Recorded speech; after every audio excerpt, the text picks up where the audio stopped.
Bem-vindos à nossa primeira aula, é uma aula gratuita. Eu vou explicar um pouco do método do diagrama. Não vai dar para cobrir tudo nele. Ele é uma amostra e um agradecimento também para todas as pessoas que contribuíram com o projeto. Então, a gente vai cobrir rapidamente aqui os termos mais essenciais do método. Tá?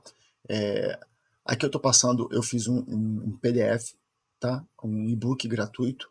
Vocês podem adquirir ele clicando no link, que vai estar aqui embaixo na descrição. E essa aqui é a apresentação que eu fiz baseada no livro, tá? Então, a gente tem aqui o quadro de conteúdos, e eu tentei cobrir no menor espaço possível a maior quantidade de conteúdo, tá? Então a gente vai começar pelos 4 elementos básicos, ou seja, substantivo, verbo, adjetivo e advérbio. São os 4 elementos principais de qualquer língua. São as palavras que dizem alguma coisa, são palavras de conteúdo, tá? Elas têm descrições e elas apontam alguma coisa para fora da linguagem. E a gente vai cobrir o outro grupo de palavras, que são as palavras funcionais, que fazem a língua que a gente fala fazer sentido. Ter alguma conexão entre as ideias, né? Ter relações, ter hierarquias, que são as preposições, os pronomes, as conjunções. Tá? E a gente vai cobrir também uns tipos de sentenças em inglês, e aí você vai estar habilitado para conseguir pegar uma sentença e diagramar ela. Basicamente, tudo que eu vou falar aqui é o necessário, é o mínimo necessário para você fazer isso, tá? E a gente vai cobrir os outros elementos e como a gente pode lidar com eles no final dessa apresentação. Então a gente tem aqui na primeira página, tá? O básico do básico. Então a gente tem sujeito, predicado e os seus modificadores. O importante saber, tanto para o inglês quanto para o português, é que toda palavra ela vai ser um substantivo ou um verbo, tá? Por mais que eu fale que amarelo é um adjetivo, ele, por ele mesmo, é um substantivo. Quando eu falo amarelo, essa palavra é um substantivo. Ela indica o modo adjetivo, mas ela é um substantivo. Então aqui a gente tem uma frase simples em inglês, kids laugh, as crianças riem, tá? E eu coloquei sinteticamente na primeira parte os 4 elementos. Então a gente tem kids como meu sujeito, meu substantivo, laugh como meu verbo. Embaixo dessas palavras a gente tem o adjetivo para kids e o advérbio para laugh. Tá? Para a gente aqui, para resumir a forma do diagrama, eu vou considerar tudo que modifica o substantivo adjetivo, seja ele artigo, pronome possessivo ou adjetivo propriamente dito, tudo vai estar no modo adjetivo. Então a gente vai ter que começar a entender as coisas por modo adjetivo, modo advérbio, modo substantivo e modo verbal. Tá? No segundo quadro ali a gente tem Children eat fruits e balls are round, tá? E aí são o quê? São as possíveis e primeiras e mais simples prolongamentos, são os prolongamentos do verbo, tá? O objeto direto ou um predicativo, que acaba sendo junto com o sujeito, né? É sujeito estendido, digamos assim, né? Por meio desse verbo. Mas o objetivo aqui é a gente entender que fruits ali é objeto do verbo, é um substantivo, e round, sendo um adjetivo, é predicativo do sujeito, balls. Tá? Aqui a gente tem uma extensão dessa categoria que eu falei de adjetivo e advérbio, que não precisa ser apenas com uma palavra. Tá? Essa categoria advérbio, ou seja, os modificadores das palavras básicas, substantivo e verbo, eles podem vir por meio de uma preposição. Então, aqui o objetivo é você saber que preposição ou vai ser um adjetivo ou vai ser um advérbio. E por meio dela, ou seja, a preposição ela te dá uma relação, tá, com um objeto, que vai ser também basicamente um substantivo. Ou seja, ele vai estar no modo nominal. Tá? Então aqui a gente tem kids from Brazil, e aí eu estou dando uma particularidade, eu estou identificando as crianças, tá? Então a gente vai estar fazendo uma modificação no substantivo e at recess e loudly. Loudly é uma palavra, tá? E aí, por que eu repeti essa palavra e não coloquei nenhum adjetivo básico nela também? Porque o adjetivo básico já estava na anterior. E essa daqui eu usei simplesmente para mostrar que advérbio modifica também advérbio. Tá? Alguns advérbios especificamente, rather aqui, ele modifica loudly o intensificando. E a gente tem duas preposições, uma caindo do substantivo, outra caindo do verbo. Então isso aqui mostra que a gente tem uma palavra, um adjetivo ou um advérbio, e a gente pode ter essa mesma função exercida por preposições. Tá? Do lado ali, eu coloquei a terceira maneira da gente fazer essa mesma função, tá? Que agora não é nenhuma palavra, agora não é nenhuma frase começada com preposição, e frase aqui a gente considera um conjunto de palavras, tá? Não é uma frase inteira, digamos assim, uma oração com sujeito e verbo e predicado. Então ali a gente tem na direita o modo estendido de modificar o substantivo através de um pronome relativo. E aí ele me dá a possibilidade de colocar uma outra sentença. Então é um outro diagrama embaixo do primeiro. Tá? Da mesma maneira que a gente usa uma conjunção subordinada para fazer uma extensão adverbial para o verbo, e a gente tem a oportunidade de colocar outra sentença. Então veja bem, até aqui eu vou resumir o modo mais essencial. A gente tem substantivo e verbo. O diagrama faz um X, põe o substantivo de um lado, põe o verbo de outro. Tá? E a partir disso, a gente tem como modificar, como pendurar, como colocar como um modificador para essas palavras três coisas. Uma outra palavra, que no caso do substantivo vai ser um adjetivo e no caso do verbo vai ser um advérbio, ou a gente vai conseguir colocar uma preposição que vai estabelecer uma relação com com outro substantivo, tá? Ou a gente vai conseguir colocar através de termos especiais uma outra oração. E aí, no caso do substantivo, a gente vai ter uma oração subordinada relativa, e no caso do verbo, a gente vai ter uma subordinada, tá? Com uma expressão adverbial. Então, até aqui, a gente cobriu o básico, que é o substantivo e o verbo, e todos os seus possíveis modificadores. Tá? E aí, o que vai acontecer? O objeto direto, o objeto indireto e o objeto da preposição, eles estão sujeitos à mesma,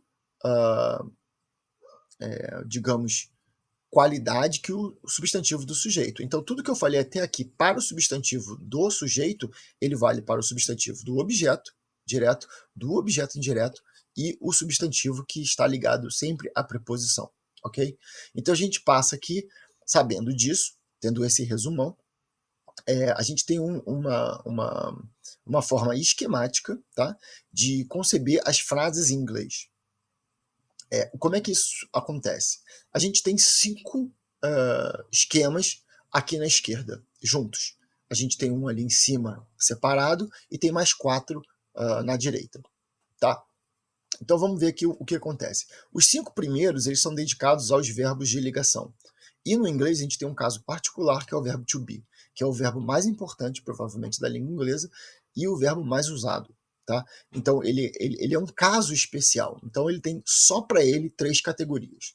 E aí como é que a gente pode fazer isso? A gente pode estender a noun phrase. Noun phrase aqui é a frase nominal, ou seja, é tudo aquilo que envolve o sujeito. Tá? Então ao invés de eu colocar sujeito, eu coloquei noun phrase. Tá ali em cima na legenda. Tá?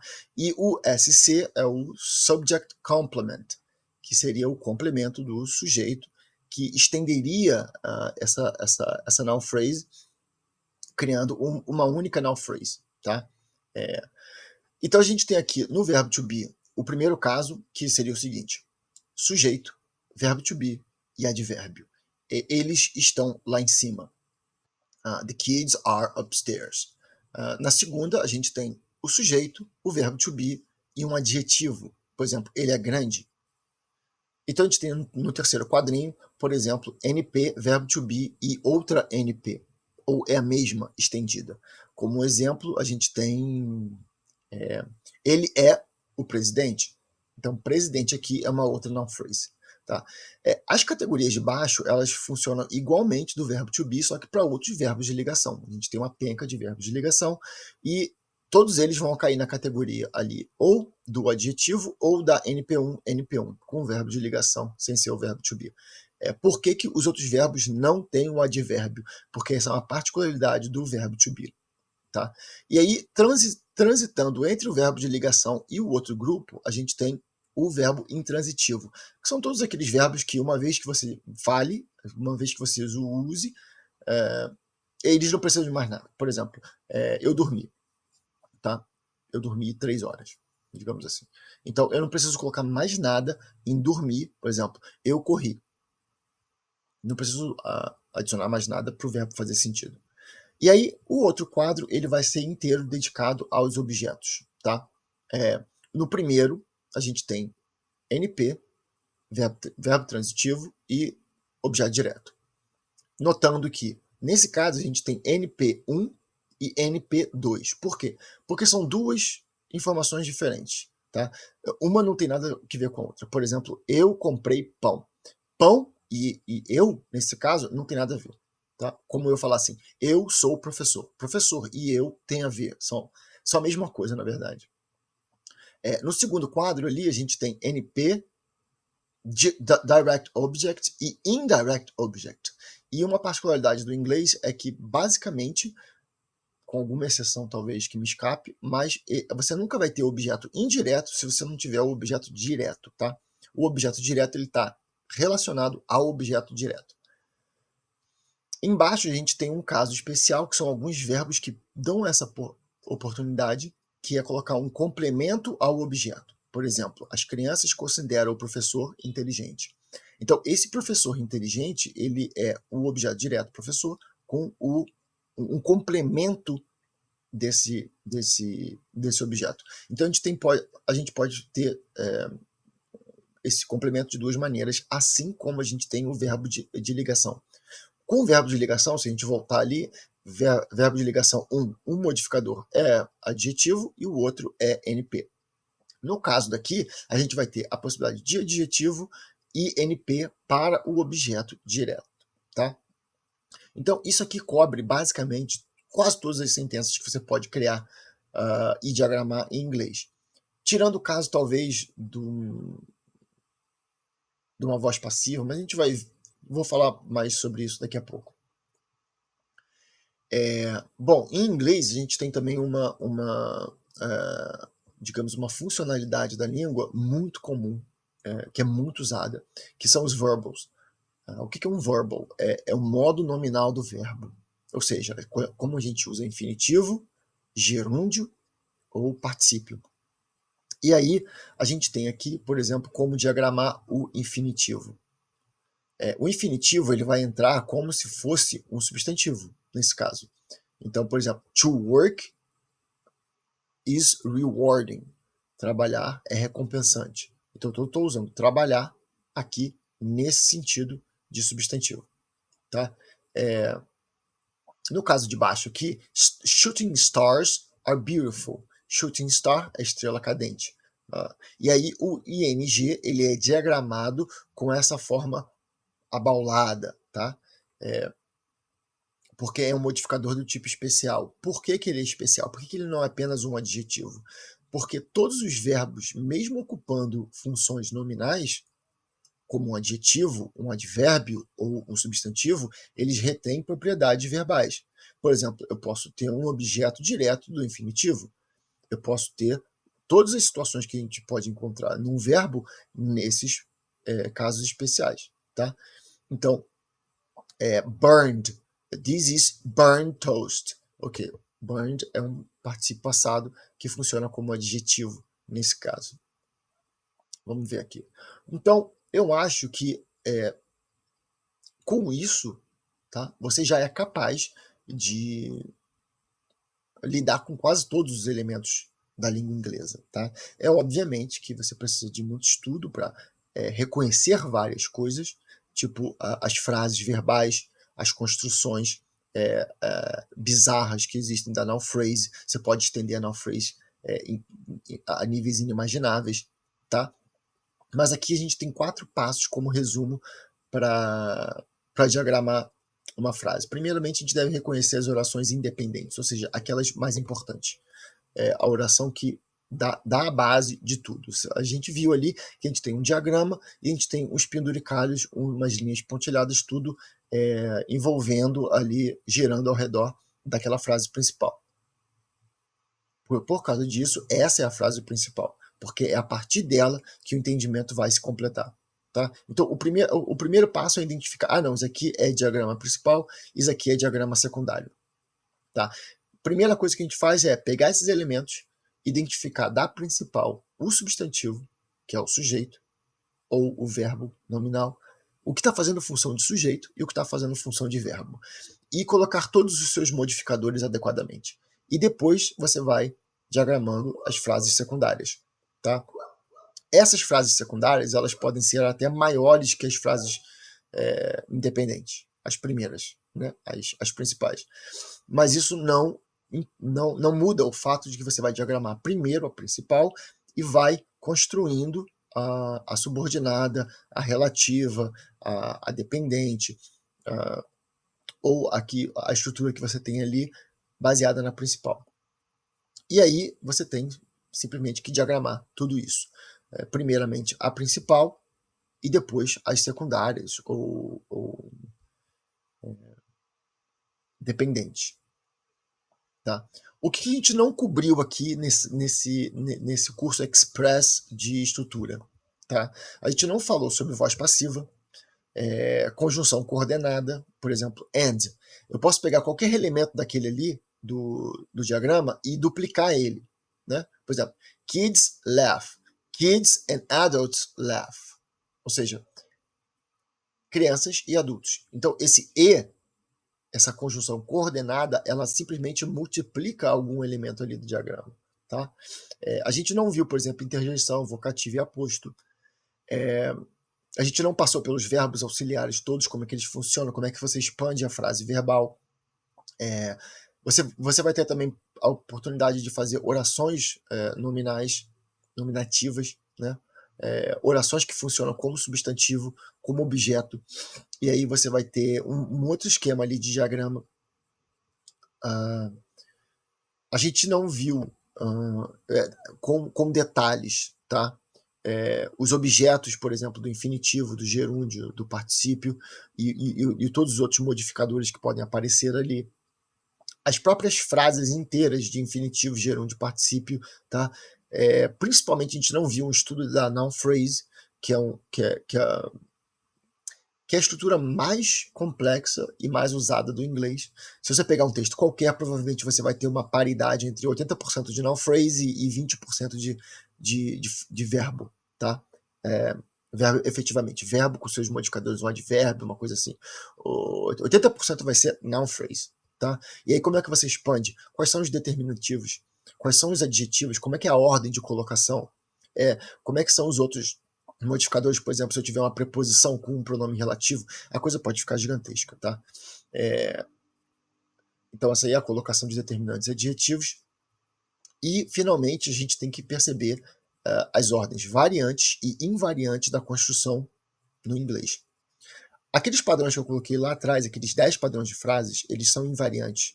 Eles vão funcionar sempre daquela maneira. E é sempre bom perceber em inglês que você sempre vai ter uma escrita muito linear, da esquerda para a direita, entre os elementos do diagrama. Então, se o diagrama a gente tem na esquerda o substantivo e na direita o verbo, a gente vai ter basicamente na escrita, primeiro o substantivo e depois o verbo.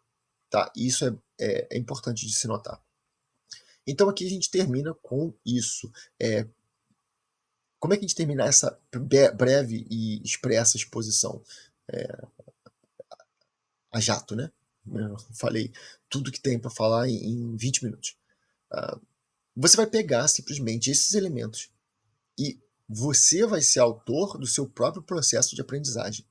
você vai ter que pegar uma frase, vai ter que analisar, vai ter que achar soluções do diagrama para ela, mas soluções que sejam coerentes. Então, se eu apliquei isso a esse tipo de palavra, por exemplo, se eu coloquei dessa maneira uma solução para um substantivo que eu não vi antes, eu vou ter que seguir esse princípio do diagrama, da diagramação, com outros casos parecidos. Então, assim, o que eu dei aqui, e você vai ter isso tudo no e-book, que você vai poder baixar, é simplesmente um guia inicial de como você lidar com as frases em inglês. Eu tô fazendo a mesma coisa para o português. Eu vou lançar esse curso completo do português, mas o português é um pouco mais enroscado do que o inglês. Então, por isso que demanda mais tempo e atenção. Então, a partir disso, você tem os subsídios para você conseguir lidar com a língua inglesa estruturalmente falando. Qual é o problema aqui? Primeiro, você vai ter um problema de vocabulário, tá? Você vai ter que pesquisar, e aí é dicionário, pesquisar, decorar, repetir. E eu acho que a partir desse problema, assim, dessa dinâmica vocabulário e estrutura, você sozinho consegue ler e talvez até escrever, se você treinar exatamente isso que eu coloquei aqui nesse pequeno manual, tá? Eu vou fazer mais vídeos, pretendo lançar o meu curso inteiro sobre esse método diagrama, tanto para o inglês como para o português. E eu vou pedir que você acompanhe o canal, tanto do YouTube, que eu criei agora recentemente, quanto os canais que eu tenho no Telegram, no Instagram. Tem um canal no X também, antigo Twitter. E se você puder, eu te agradeço muito. Como você vê, eu estou no começo aqui do canal. Se você puder se inscrever no canal, tá? E ativar o sino para você receber todas as notificações sobre futuros conteúdos que eu vou postar aqui, eu agradeço enormemente, tá? Então você vai na descrição, tem o link do e-book para baixar, e aí você vai poder treinar, imprimir ele e treinar à vontade, tá? Eu tô pretendendo fazer um outro vídeo gratuito com algumas frases de exercício para eu diagramar aqui e vocês verem como é que funciona, e aí vocês já vão ter uma noção disso, vendo ela sendo feita, e aí você vai poder fazer sozinho, tá? Então, até logo, muito obrigado pela atenção, e eu vejo vocês no próximo vídeo.